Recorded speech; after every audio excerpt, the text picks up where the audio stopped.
How to turn on app lock on Messenger. In today's guide, I'll be showing you how you can turn on the app lock on Messenger.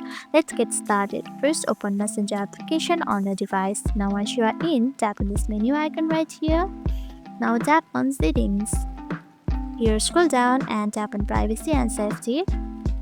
Now once you do that, you can see app lock option right here. Tap on it, toggle this on and tap on allow. In this way, your app will require your Face ID in order to open it. Like you can just choose from here like 1 hour after leaving or after I leave Messenger. You can also choose the 1 minute after leaving. Now once you do that, your Face ID will be required in order to log in again. Now let's go and just close this. Now wait for 1 minute.